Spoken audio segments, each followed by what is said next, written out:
What's up, guys? Welcome to a little impromptu chat. Average Joe Sports baseball primer, just getting ready for the season. Of course, Don here as your host. I got my boy Gabe. I got my boy Brandon here from our fantasy baseball league. Just wanted to pick you guys' brains on a couple of older topics and a couple of newer topics to kind of get the baseball season ramped up. So we'll start off with Brandon. Introduce yourself and all that good stuff. Hey, what's up? My name is Brandon, lifelong baseball fan. Love me some Angels. Dodgers are all right too, but I'm always rooting for that Freeway Series, World Series. Let's put it that way. But my grandpa used to play the game, grew up playing it, love it. So baseball is for sure my favorite sport. Just sports enthusiast through and through. But yeah, that's about it. Awesome. And Gabe, what's up, my guy? Hey, what's going on, everyone? My name's Gabriel. Born and raised in Southern California, specifically in Anaheim. So hometown, I usually root for my Angels, and I do enjoy seeing the Dodgers having success, and I'd rather have a SoCal team go deep than a Bay Area team, or even worse, an East Coast team. What's pretty weird about me, it always jumps out to the top. I'm an Orioles fan. Here we go. We made it. We got 13 seconds in. I thought I was weird. I'll jump into my background on that really quick. So my dad was born in Mexico, and he didn't come over to the United States until the late 60s. Right. So we're talking about no electricity, no water, really poor area of Mexico. So when he came here kind of as a teenager, when we all start to kind of love sports, that was the late 60s, early 70s, where like the Orioles were the early 2000 Yankees. They were the team to follow and on national TV all the time. So he that's just what he watched as, an immigrant here in the country for the first time, right, without any prior knowledge of baseball in general. Yeah, well, that's awesome. That just shits on my story. I mean, a childhood, I guess, Angels fan, kind of spoon-fed. I did kind of a diamond skills back in the day. I don't know if you guys know of it, but it's like the kind of run, throw, hit kind of competition, in which you go at like the park level, then you go to like a district level, and then I went to, I don't know what level it was, but it was at Edison Field at Angel Stadium. And then so that event was during the day, we had the actual event, and then like before the game, we got to meet like Tim Salmon and some of the, I think Jim Edmonds, some of the other players. So that's kind of how I started being an Angels fan growing up. Obviously, I got to meet Tommy Lasorda at one of those one time when there I was you a go. kid. Yeah, so that's probably what got me into the Dodgers. Is it before the Blues or after the Blues? It was after, man. It was Don Drysdale was there too, so they were probably hitting the bar afterwards. Absolutely. I was awesome. So I was in sixth grade in an elementary school in Anaheim, and that was 2002 when they won the World Series. And like it's a different feeling when you're in the city that you have a championship or a baseball team playing for. All the kids in school had the rally monkeys around their necks. If you remember the rally monkeys, all the teachers were wearing their Angels jersey. It's there like, you go. Don't get Brandon started, dude. We're not talking about the suburbs. We're talking about like in the city, like 2 miles away. We can see the stadium. So that was a really cool experience. Rally monkey, thundersticks, all that good stuff. That good. Was so that has to be, in my opinion, one of the best World Series ever. Was the David versus Goliath of the Angels versus Barry Bonds in 2002. That was just insane. It was great. We'll touch that. So let's get this thing started. I thought it would be great to kind of talk about some of our favorite players from the past and the distant past, the not so distant past, and the current. So I'll kick things off. We'll kind of do a round robin. 90s player, Ken Griffey Jr. As you can imagine, surprise, I'm African American. But not just about that. Ken Griffey Jr. obviously an amazing baseball player. When I was a kid, I actually bought his VHS. Well, I didn't buy it. My parents bought it for me, and I remember watching it and just watching his story with his dad. And him and his dad were like, I guess he had to deal with his dad. Like, hey, he was like, I don't want to go to college. And the dad was like, F that. Obviously the dad, played pro baseball as well. But he's like, F that. I want different for you, unless. Here's the deal. Unless you go number one overall. And, of course, he did go number one overall. The rest is history, right? So Ken Griffey Jr., obviously that sweet stroke from the left side. He's my 90s guy. Love me some Ken Griffey Jr. What about you guys? Who you got for 90s? I'm just going to go right ahead, man. I even brought the hat out. Let's Ken go. Griffey with the BP. He was my favorite player through and through, man. Like you said, the sweet left-handed stroke, best ever.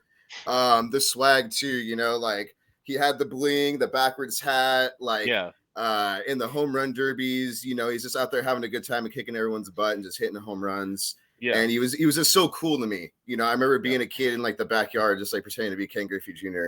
Yeah, that's awesome. Yeah, so he was definitely my favorite. What about you, Gabe? I'll stick with the junior theme and let me shift it over to you guessed it, Cal Ripken Jr. Right, here we go, Mr. Iron Man. Here we go. So that's Orioles. Yeah, let's keep the Orioles thing going. But I wasn't really big into. I was born in '91, basically '92. You know, so I was 6, 7, 8 years old during this decade. So I don't really remember much about baseball at the time, but kind of looking back historically, and you know, Cal Ripken Jr. was a great player, but you know, outside of the Orioles, it's just the fact, you know, everyone knows about his consecutive games played streak. Yeah, and that's kind of how I like to live my own personal life, is just show up when you say you're going to show up, work when you say you're going to work. You know, you don't have to be the best. And he wasn't the best. He's got 2 MVPs on his name, a Rookie of the Year. He's got a World Series. But, you know, just the thing that people remember him is going day in and day out, having a respectable, you know, approach to the game and delivering when needed. So that's whole lunch pail guy, you know what I mean, right? Like clocking in and out every day. Exactly. So they say that what the best ability is availability. So he definitely showed up. So next, we'll start with you, Gabe. Your 2000 guy. So my 2000 guy. So this one's, I have so much to choose from, but hopefully I'm not stepping on Brandon's toes with the Angels. But you know, remember I grew up in Anaheim, so I don't think I've seen anyone before or anyone since who's just a complete total package of a hitter and as a defender. But Vlad Sr. So Vlad Jr. We have the same guy. We're talking about. We might all three have the same guy. So let's go. I was gonna go with Figgins, but I thought you might pick him. But whatchamacallit. But yeah, Vlad Sr. You know, you're talking about a guy that's hitting 325, 330. So he's up there on the batting leaderboards with people like Ichiro, with people like Freddie Sanchez. Guys are hitting 330, 340. But all of a sudden you start looking at the home runs and the leaderboards and the RBIs leaderboards, and he's, you know, 35, 40 bombs, 130 RBIs. You know, he was nasty, man. Him and the pine tar on the bat and no batting gloves. Just like, I think he choked up just a little bit, an inch or so on the bat, and just nasty. I mean, his strike wild swing. His strike zone was like freaking from his toes to, you know, the ceiling, man. Like, he was just ridiculous, violent swing, like you said. He's great. What you got, Vlad too, obviously, Brandon? Yeah. I mean, I do. And what's crazy, you know, I think it kind of gets lost in the whole, like, you know, like the lumbering Buffalo, like older Vladdy, is that, you know, he used to steal 30, 40 bases, and his walk to strikeout ratio is insane. I mean, even those years in the Angels, he's hitting 35 bombs a year, batting 330. He's only striking out 40 or 50 times a year. With us, you know, swinging out of his shoes. I don't know how the guy makes contact. He was so fun to watch. And then the cannon in right field. I remember there was like, I think a one hopper off the wall and he gunned a guy. I think they were playing the Oakland Athletics, gunned him out, no hop throw to home from basically the wall out in right field. I mean, it was insane. Yeah. How about you? You know, I wasn't going to go Vlad, but you know, I'm going to switch it up. I'm going to ruffle some feathers here. I'm going to go Barry Bonds, and I know you guys are going to hate that. But you know what? I mean, we're not here to talk about the Hall of Fame inductee. You know, we're not doing that. But I enjoyed watching Barry Bonds as a you know, like teenager growing up and growing older. Just watching him play the game, and just how colossal he was. Obviously, because of, you know, whatever. I don't know what he was taking, but just how intimidating he was. Like, I'll never forget the time where he was literally walked when the bases were loaded. I think it was in the playoffs, but just that doesn't happen. You don't walk and the bases loaded and allow another run. I think it was no more than a 3-run game. It might have been a 2-run game, but with 2 outs. I think it was a 2-run game. They walked someone, put him on first base. Now it's a 1-run game, 2 outs. Hopefully they get the next guy out. I mean, he was just ridiculous. Obviously, we know all the steroid, you know, the confirmation, accusations, whatever you want to call it. But I like Barry Bonds. So we're going to quickly go into 2010. We probably got all the same guy, but I like Mike Trout, obviously. You know, with my early ties to the Angels, amazing player. We know that recently he's battling with injuries a lot. But, you know, that start, right? That year 20 start, 21, 22. I mean, what a start. Great guy when he early on, he had the power. You know, he had defense. You know, he always, I guess, probably the only thing he probably lacked was he didn't have a strong cannon arm. But you know, he had speed, he had defense, he was getting stolen bases, power, all those things. So a little bit of strikeout issues early on, more in the minor league, and then he kind of slowly started to clear it up. But great guy, great athlete. So yeah. What about you guys? Are we gonna hear it 3 times? No, you know, I was thinking Trout. You know, obviously watching him coming through the system and everything, but I'm gonna throw a little bit of a different name out there, and I'm gonna go Joey Vado. His approach to hitting is probably one of the most like fascinating I've ever seen. It's not anything that's gonna like electrify you on TV, but as kind of like just, you know, lifelong baseball fan, true appreciation for hitting as, you know, the minutia of it. Just the way that his discipline sometimes would even keep him from getting stats, but I don't think I've ever seen a guy year in, year out put up like a 450 on base percentage, just consistently hitting like near 330 day in, day out. Again, you know, he had some strikeouts here and there, but just I was kind of always waiting to see like him really have that like true and like undisputed MVP season. He did grab one, almost grabbed another. But just, yeah, I would have to say other than Trout, you know, but with Trout, you know, I feel like we'll get into that later. Okay. All right, cool. Gabe, who's your 2010 guy? All right. So as much as I love Trout and, you know, Vado's a great pick as well, it's got to be Manny Machado for me. And, you know, outside of just being the Orioles, I mean, just his play on that's the third time. Third time. We got 3 times for the Orioles. Yeah. No, he was just for me. It's like the era that he came up in, and it's an era that we're never going to see again. So he was a really high draft pick in 2010. In 2012, he made his major league debut. The Orioles already had a good shortstop in J.J. Hardy, and Manny was the undisputed best shortstop prospect in baseball. And then what ended up happening is they secretly trained him at third base during the first half of the minor league season. Like that is not going to fly anymore with the way Twitter works, how, you know, the reporters are working on that. It was a total secret. He comes up, and I believe it was early August, you know, plays third base, a position that no one even knew he could technically play. He plays it great. He has his rookie struggles, but like literally one of his first 2 games, he has a multi-home run game. And then on the other game, he has a runner at third in a kind of a squeeze play. And then he fakes a throw to first and then turns around and gets the guy on third in a rundown. Like to have that level of awareness in the game at his age, at being a 19-year-old rookie. If you guys remember Game 3 of the 2012 playoff series between the Orioles and the Yankees. Course.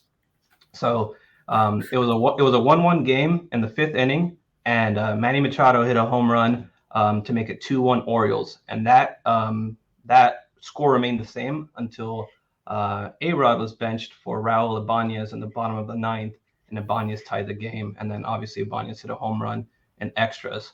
So had that not happened, we're talking about a 19-year-old rookie hitting the game-winning home run for the biggest playoff series for his team in 30 years. Yeah, and sure.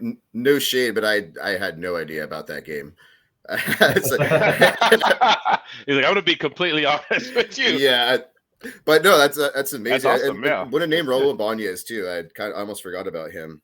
Was that before or after JJ Hardy? Is that before or after he was a Brewer? That's after. So after JJ Hardy was a Brewer, and he kind of had that kind of 2 years of fame. He kind of got traded to the Twins and kind of performed not to his expectations, and then the Orioles kind of picked him up on the cheap and won a couple Gold Gloves with the Orioles, a couple 30 home run seasons. So it's like one of those things. You already have a bird in the bush. Why are you gonna move a guy off of shortstop when he's performing at a high level? JJ Hardy was some fantasy gold for a few years there. Yeah. Right. Cheap. Let's move it on. So we won't get into too much detail, but if you have a different player that you like now, we won't get into the detail, but just give me the name. Who do you like right now? Who's your favorite player?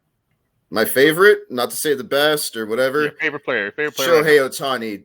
I mean, he does it all. Watching him play, it's electrifying. I watched like every game of him last year. I got to see his last game that he pitched at Angel Stadium. He went 6 innings, I think 9 Ks. Just nice. It's just awesome to watch as a baseball fan. Yeah, for sure. There's only one answer. It's Ohtani. We can move on to the next. I got Vlad because as you can see, I drafted I drafted him too early a couple of years ago, and then he finally paid it forward this past season. He paid me back, so that was great. I got Vlad. He's an exciting player, and looks like he figured it out this season, right? Might be better than his dad. We'll see. Yeah, we'll see. We'll see. Well, the dad brought a lot to the table defensively. That's true. Yeah, that's true. And on the base paths. I just so next question: what would you change in the MLB as far as increasing viewership? We'll start with you, Brandon. Okay.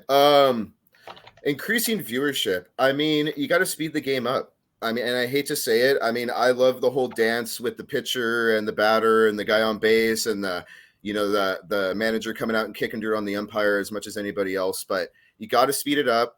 You got to make it a little bit better of a TV product and make it something that, younger kids can be into from a young age. So whether that be, basically a shot clock on pitches, limiting the amount of mound visits, keeping pitchers in the game. I'm okay with a lot of the changes that have come about that they've already done. Basically it just has to be a fast enough paced game for younger people to enjoy that. Maybe didn't necessarily just grow up on it like maybe we did. Right. Cool. Nice. Agree. Gabe? What yeah. you got? I agree. The changes that are happening slowly but surely, I'm all for it. And we have the traditionalists who don't like that, changing the game that's been around for 150 years. But NFL has the best product by far, and they're meeting every single offseason to talk about, well, did Dez catch it? Did Calvin Johnson, catch it? What are we going to do about Aaron Rodgers complaining about sacks? Blah blah blah. So that's obviously I'm all for it. For me, I like to think a little bit outside the box, but for me, it's basically shortening down the season, not by games, but by days. And the only way that's possible, in my opinion, is any new stadium. Run them to the ground. Any new stadium that double headers every day. Well, I'm getting there. Any new stadium that's being built has got to have a retractable roof, especially if you're talking about a cold weather city. I mean, the Twins ballpark is 10 years old, and they're playing in snow and playing games in March. So, we all agree that you need to get the kids watching the game and enjoying the game to become lifelong fans. So I'll put it this way, Donnie, you have your son. Let's say you lived in the Midwest somewhere. You took the day off of work. Your 6-year-old son's excited to see his hero, Joey Vado, play. And you're driving out 2 hours from the suburb. He's got his jersey on. And the way there, rain delay. Makeup date to be announced. It's something that Michael Jordan, I believe, once said, and it's like every day someone's at the stadium that's never seen me play before or the arena play before. You don't have that type of attitude in baseball. You gotta play the games when they're scheduled, and in order for you to shorten down the season by a number of days, I would suggest something like a scheduled doubleheaders once a month, and then you can't do that unless you have retractable roofs, because then the schedule starts getting crazy. Do you remember when Kemp was trying to go for 40-40 and he only played 161 games? Yeah, because there was some missed game in the mix of just the general idiocy of the scheduling system and the weather and all that. And I mean, I think it was 39-40. Exactly. Wow. Yeah. They canceled the game. Bag or the jack? Was it the bag or the jack that was short? Probably. I think it was a home run short. I think he had the 40 bags. I believe so, if I remember correctly. Okay. Yeah, they rained out a game against the Nationals that year. It didn't matter; both teams weren't going to make the playoffs, and they decided the last couple of weeks, well, we're not going to play that game. We're just not going to play that game. Yeah, basically. Yeah. Okay. Whatever. Yeah. We already got our division winners. Fuck you guys. Whatever. Who cares about history? I'm gonna continue to pound the pavement with this one. This one's kind of a bizarre one. I put it on the page. I pitched it to the group chat in our fantasy baseball chat. It's more of a kind of a mid-season classic. It would be the velocity challenge. I would love to see this. I have a pitching background. I pitched, playing baseball my whole life. So, and I actually put the poll on the page, right? As many all the other polls. And I think it was like about 72% people said they would watch it. So I don't know. It just, to me, it would add, we have something for the hitters, right? And I know that, anytime you talk about arms and you talk about pitchers and, injuries come up and this and that. I mean, I just think that this will be, it'll be exciting for the fans. You go out there, you get 10 guys, maybe 8 to 10 guys out there, and you have maybe 10 pitches, and then you do maybe the average of the pitch or whatever, and they advance. I understand the only I guess the biggest con would be is that you got guys like who's the guy from the Cardinals? We were talking about him the other day, Brandon. The obvious Jordan winner, Hicks, where it's Jordan one of those Hicks, like home run. The home run competition, it could be anyone's game, right? It depends. So when you have like Jordan Hicks, where it's kind of like he might be the winner. Is it worth putting everybody else? But I don't know. I think that would be exciting. Just kind of throw it out there. But let's transition a little bit. Let's talk about the future of the AL and the future of the NL teams. And I'll start with you, Gabe. So I'll just start kind of. Keith Law put out his kind of erroneous. I don't know where he got this list from for as far as the farm system, but I'm not going to go into all 30 teams. But from this kind of third-party independent list, the top 5 farm systems. Number 1, we got Seattle Mariners. We know that they have Julio Rodriguez, they got Marte, they got a couple other guys that are already in. They're no longer prospects for Clinic and all that. Then we have Tampa Bay Rays at number 2. Then they have the O's at number 3.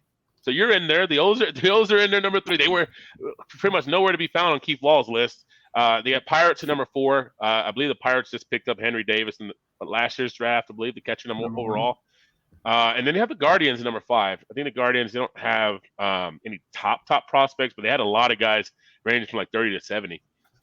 So obviously the Mariners are one of the top like teams as far as who's going to be. They're like the Bengals, if you will, of baseball, right? They're an exciting team. They got some young guys that are on the horizon that came up, and they've got some guys that haven't came up, but they're about to come up. So who are some of the guys that are teams or players that you're looking at for the future of baseball? We'll start with you, Gabe.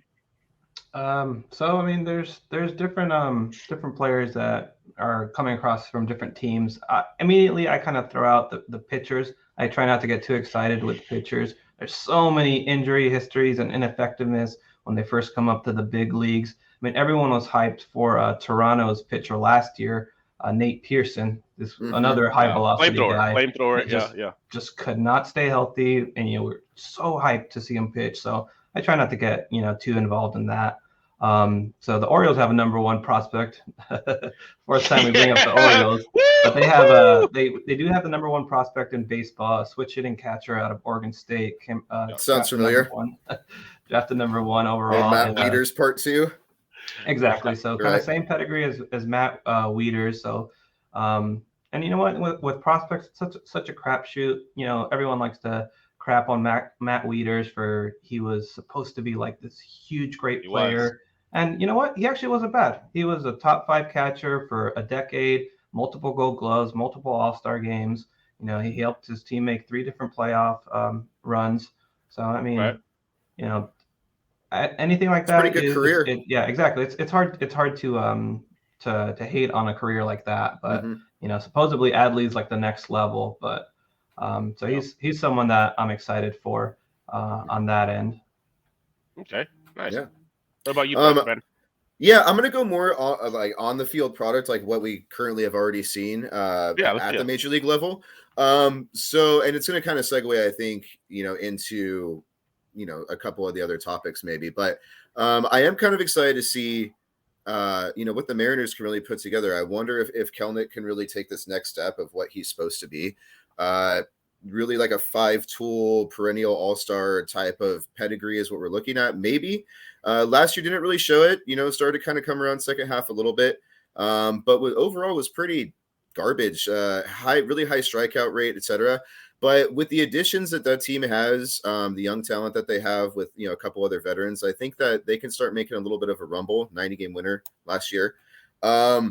I like Cedric Mullins, man. I mean, he was not necessarily, extremely young, but I mean, if we're going to talk some Orioles baseball, I mean, he's an exciting young player. Let me add a banner. Let me just put balls. Yeah. And then, beyond that, I mean, there's a couple other players.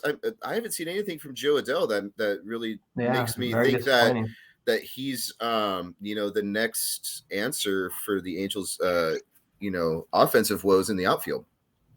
So it's kind of exciting to see, Trout, his first exposure to the majors wasn't great either. He batted around 200, and then he was basically an MVP next year. So, I know that there's a pretty steep, growth curve when it comes to the major league level versus AAA, AA.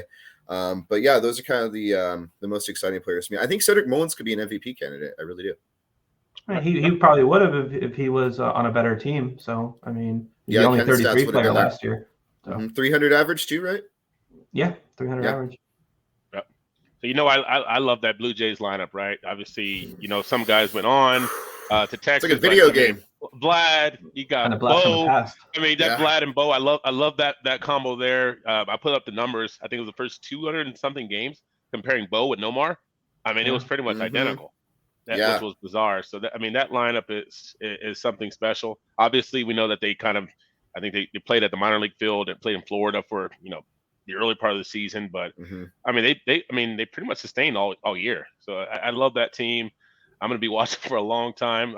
Hopefully I can tap back into some of that in the fantasy season, but we'll see about that. Let's talk about the Dodgers. Let's talk about AL West. Let's talk about the Dodgers first. Obviously kind of a disappointing season, but they had some injuries. Kershaw went down, whatever the hell happened with, it slipped my mind. The court case, Trevor Bauer. Yeah, whatever happened to him. Obviously, they missed him.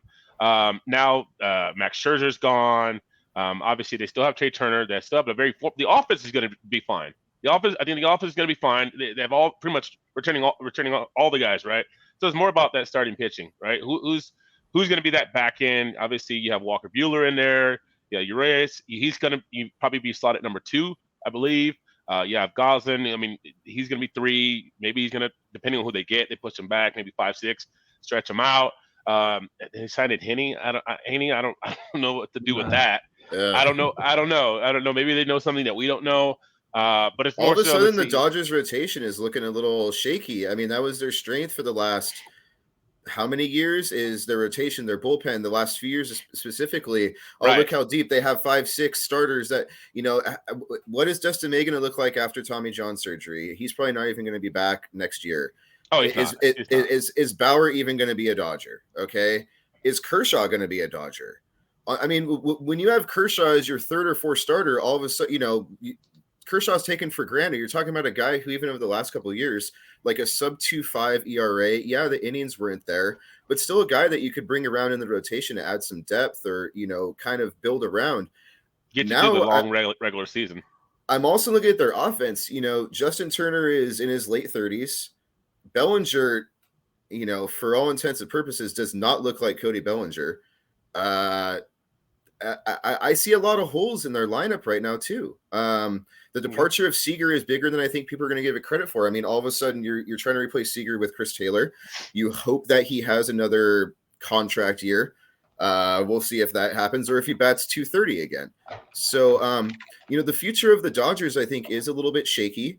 And then, you have the Atlanta Braves, who all of a sudden they're going to get maybe the best player in baseball back in Acuna. I mean, you have some stiff competition in the NL for the next 5-10 years, just with him being on board. Right. Yeah. I definitely, the offense definitely has holes, but to the same end of like, can a CT3 have that type of season? Seager's gone. Is that you have Cody Bellinger, you have these guys, Gavin Lux, you have these guys that haven't performed at their talent level, right? Obviously Bellinger had a down season, so they're banking on some of these guys coming back to life, right? Or getting to that potential. So as much as they've lost potential or guys overachieved, there's some guys that obviously underachieved. So it definitely comes down to the starting the rotation for me as far as the biggest question mark.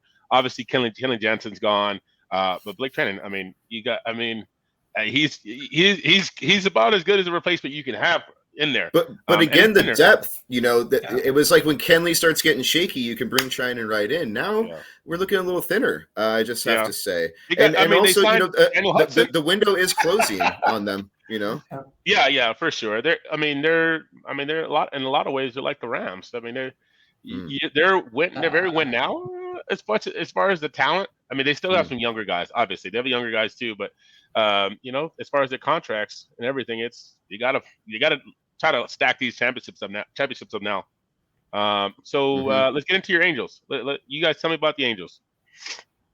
Well, I'll go real quick. I think the AL West is a pretty solid division this year, a lot better than people are going to give it credit for. You have the Angels that are going to get Trout and Rendon back.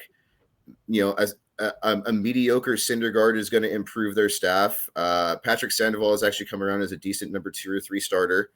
If Ohtani can keep up the pitching the way that he has with the all health barring, a healthy offense. It's a lot of question marks. Let's say 5 wins, maybe 10 wins more than last year. Okay. If the offense can stick around, I think that they're worth that. Then you're looking at, maybe the Mariners getting better. They added Robbie Ray. Obviously maybe those young prospects we talked about take another step.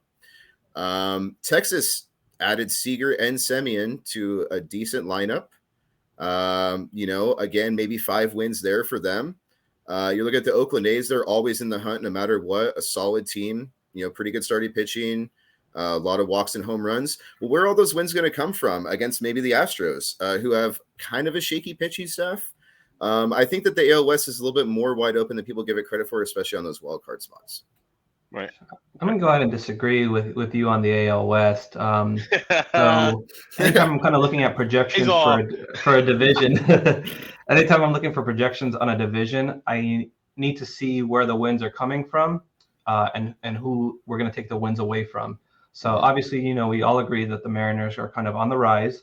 Right. I think the Astros, you have to give them the benefit of the doubt. Their core talent is still there. And I can't think of another team, maybe only the Dodgers, that have consistently thrown out kind of no-name pitchers and produced great products. Like they had that guy, Lurie Garcia, came out of nowhere, throwing up like a 3.5 ERA. So that's more than enough to get you through the season. And then there Christian is Javier. A lot of – yeah, there you go, Christian Javier, yeah. All those guys pitched like under 100 innings last year, though. So, I understand what you're saying. The talent's high. Guys.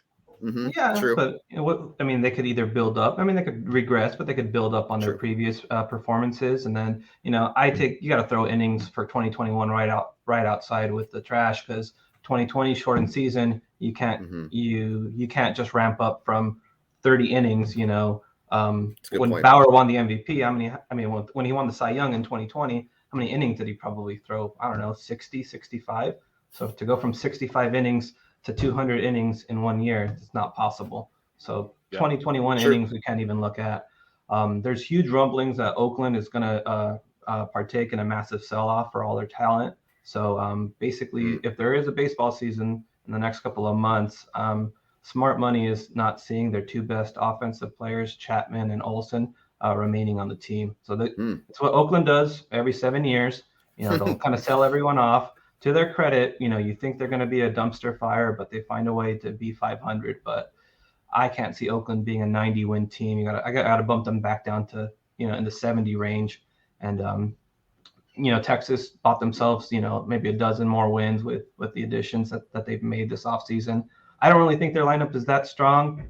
You're talking about having Seager on there and then joining some of the holdovers. They have nice players, but Kiner Falefa is like the only name that kind of stands out to me offensively. And Adolis Garcia, legit power. Willie Calhoun taking the next step, former top Dodger prospect. Nick Solak, 2020, maybe even 30-30 potential. You got to see the background on them coming through. Why would Tampa give up so quick on Nick Solak that they traded for? Calhoun, huge prospect, hitting hype. He never had a defensive position when he was in the minors, but he still hasn't shown that what he can do. Adolis Garcia was going to run away with the AL Rookie of the Year and just hit a wall. He just tanked at the end of the year. His K rate just absolutely went through the roof. The last couple of weeks, he kind of started bringing it back around. That's kind of obviously adjusting the major league game, but the power is legit. I see what you mean, though. So you think that the A's are the team that are going to get feasted on, but maybe still to the benefit of those other 3 teams. And so the wild card does kind of remain wide open. You make a good point on the sell-off with the A's. Absolutely. Yeah. Cool. All right, cool. So let's finish it up. Let's finish it up with our projected division winners and wild card winners. So we'll start off with the AL West.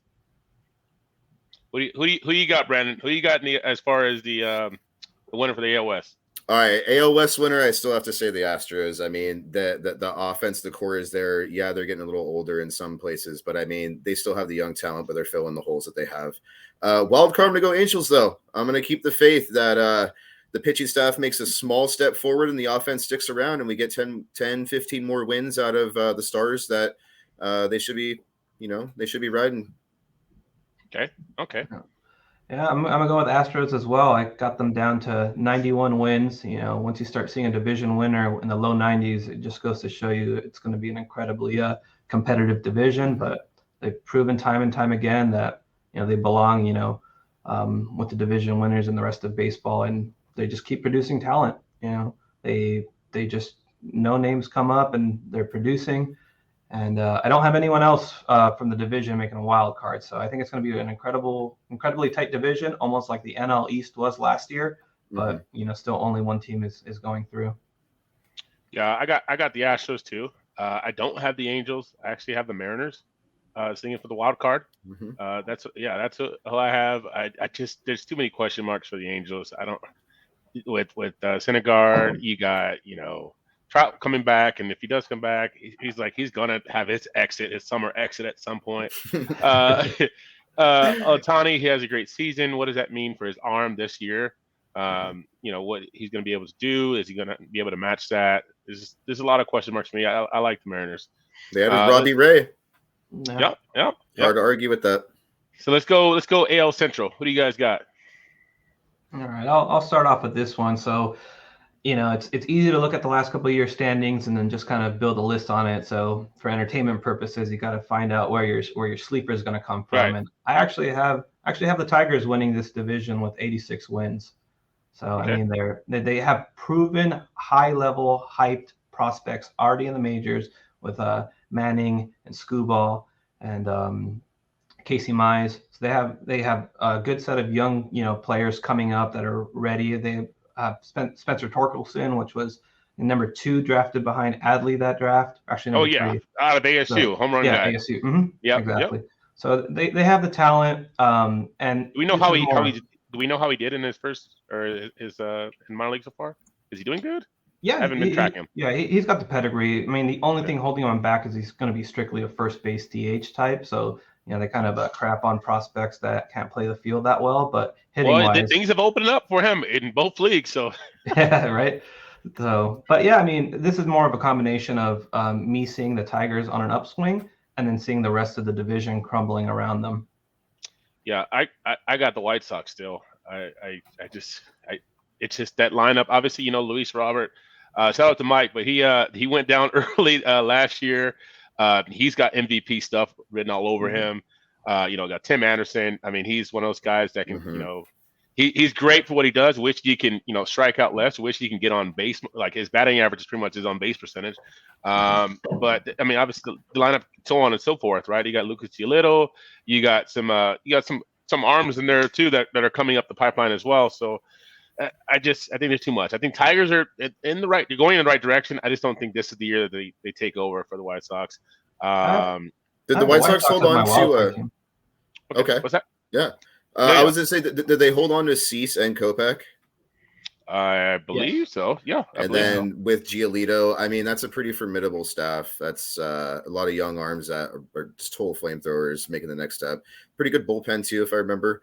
And then in strong lineup. I mean, the other teams, they're all just missing something. I mean, the Guardians have, a couple pitchers that are good and a couple hitters that are good. Same with the Twins. But yeah, the most complete team for sure is the White Sox for me. Yeah. And then, I think with the White Sox too, is they messed with a good product last year that immediately turns me off of with them. They specifically traded for Craig Kimbrell so he could be their setup man to Liam Hendricks. Now they gave up a really good prospect in Nick Madrigal going back to the Cubs. But what that ended up doing is now they're forced to trade Kimbrell to another contender before the season starts. So he's already demanded a trade. So just that chemistry there. And then, I really liked Robert. He's a really exciting young player. I just have to see some regression from Moncada and Abreu. I mean, they've been putting up great numbers. And I think low key, Jose Abreu might be the best Cuban hitter to ever live. I don't think there's been he's been producing and he's going into a contract year. And I wonder if that pressure is going to start. Don't you throw shade on Kendrys Morales that way. Yeah, it was good for 1 year. I mean, it was good for 1 or 2 years. I'm just playing. No, Jose Abreu is amazing. Yeah, Tweak your friend. No, yeah, for sure. So we'll transition to the AL East. I'll start off. I got the Rays. I think they're still going to be the number one team. They're just, good managing, good offense. They get on base, timely hitting. They're not filled with a bunch of like studs. They just 1 through 8, right, or 1 through 9. They just got guys that can just get the job done, right. Obviously, you have Wander Franco. We'll see what he does as far as full season under him. Randy Osarina. We have all these guys. The bullpen has been rock solid for years. It seems like they have guys that can come in and get you 2 innings. Guys that can probably come in and get you 3 innings. If your starter goes 4 or 5 innings, whatever the case may be. So whatever they're lacking in starting pitching, they make forward in the bullpen. So I think they're strong. I think they're going to be the number one team in the AL East this year. And I got the Yankees as the wild card. Okay. Yeah, it's hard to argue with the Rays. They're basically a lot like the Astros. They just continually pump out these guys that are just high grade, major league talent, and they fill their roster, all their holes every year with it. So, and I'm actually going to go probably the Yankees also for my other wild card. They've shown me a lot. What was crazy is that last year pitching was their strength, which I would not have really guessed before I even just looked at the numbers. They had one of the best ERAs in the AL, and then an extremely potent lineup. You have 2 guys that are going to give you 30 home runs in Stanton and Judge, whether they're healthy or not. And especially in a playoff situation when you can just load up bats, you have power and can get on base like that, you're going to be pretty successful, especially if you can pitch. Right.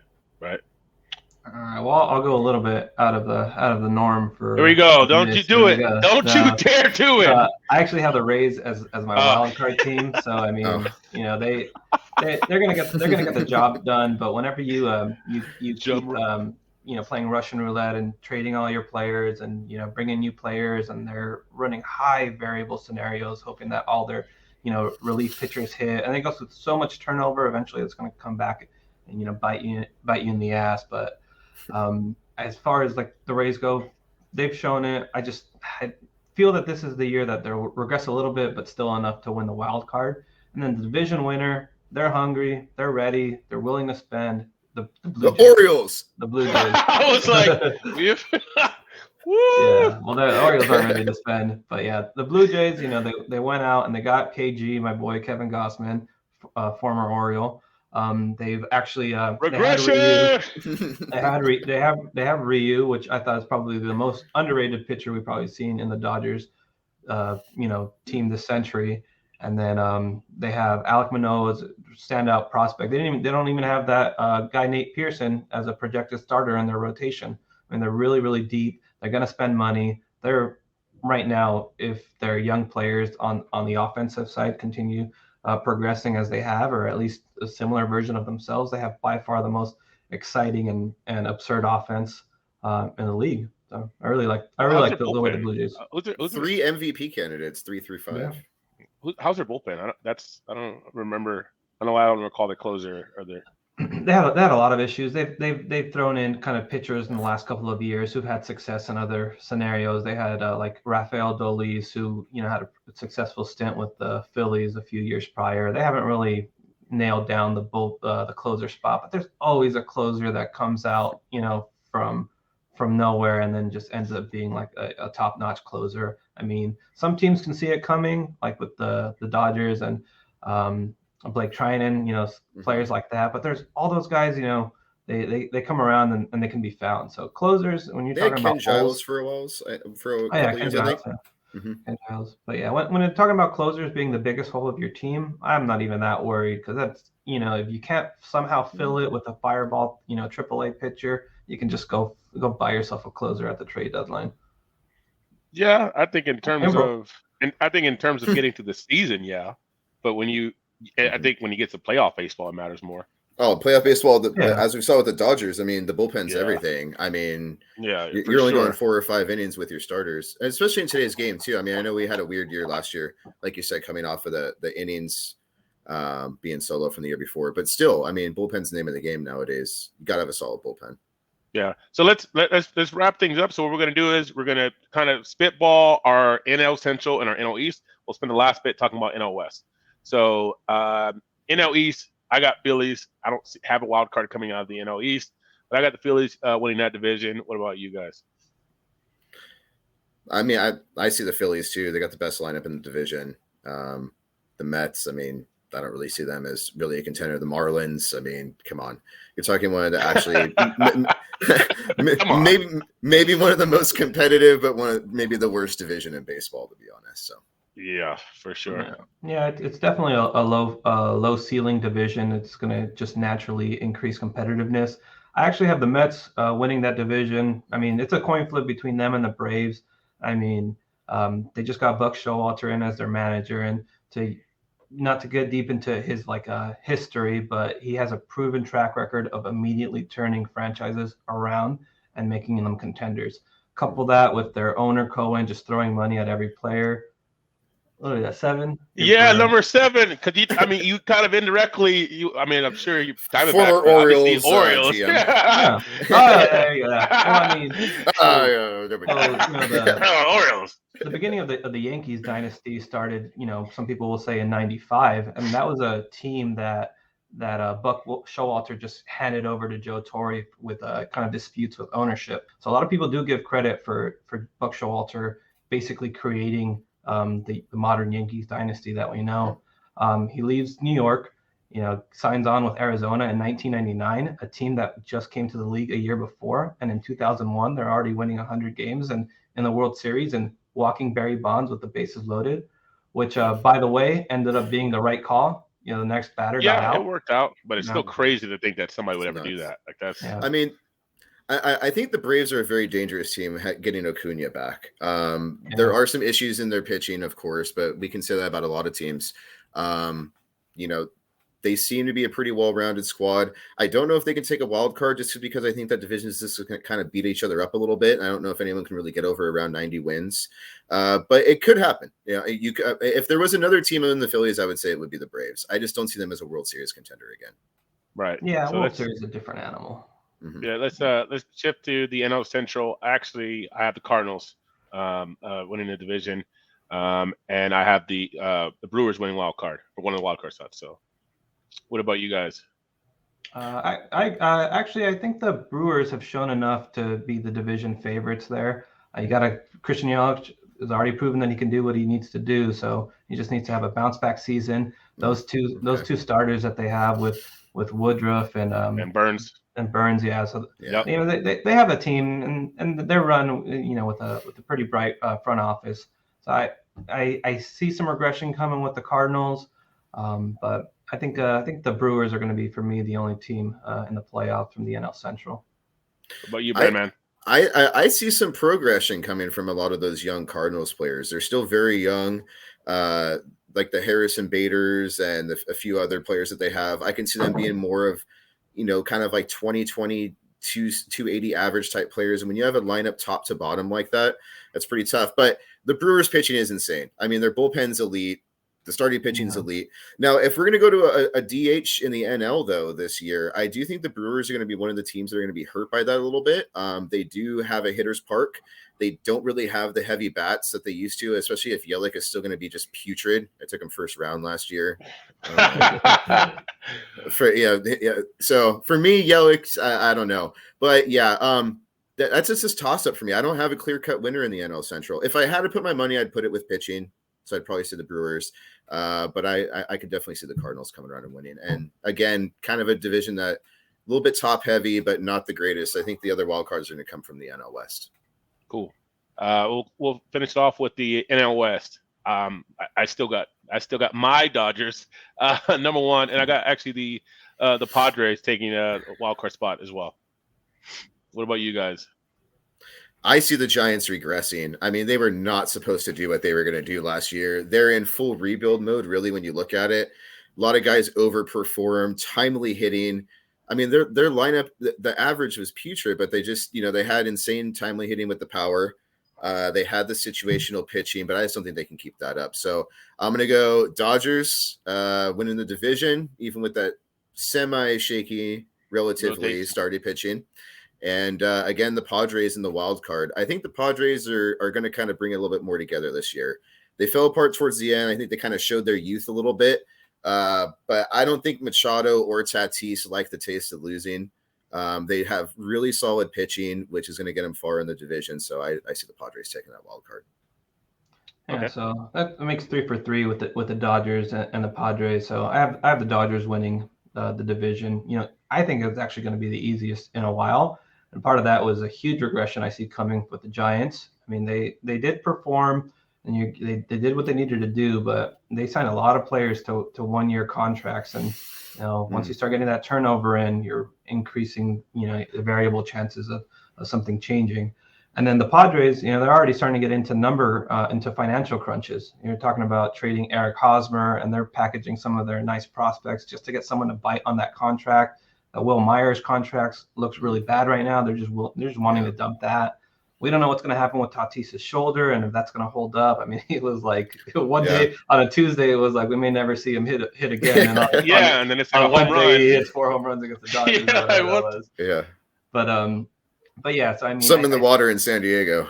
Exactly. But I do see the Padres still being kind of competitive, and I don't love kind of their reliance on what they call depth at their starting pitching level. Just kind of guys that just make me feel a little iffy. Talking about Musgrove, a guy that's never kind of done it consistently over the past. It seems like Darvish. That's Mike's guy, right? Musgrove. Yeah, I mean, Musgrove might have been their best pitcher last year, to be honest. He was moderately consistent, and the year before, which was a contract year, I'll give you that. But last year, he looked like he's the real deal. Darvish, I think, just got really affected mentally by what happened to him in that World Series against the Astros. That just because he seemed like he's come around quite a bit, but you never know. They are very unproven, unreliable arms. I get you. I just don't see anyone else in that division challenging them. Yeah, are the Diamondbacks going to do anything? I highly doubt it. But yeah. Cool. Well, thank you guys for coming on. Obviously, you guys have a huge, great baseball acumen. We're going to continue this throughout the season. We'll figure out what interval is great, whether it's every week during the season or every bi-weekly. But thank you guys for jumping on. It's some great stuff, and then we'll continue to work off of this. So that's it for today's Average Joe's Baseball 2022 preview. Obviously, we have the lockout. Crossing our fingers. Hopefully things get worked out. We get some spring training baseball, and we get ramped up for fantasy baseball and regular baseball. So leave that with Go Dodgers, and we're out. Thanks for having us. All right. Thanks for Go having Angels. me.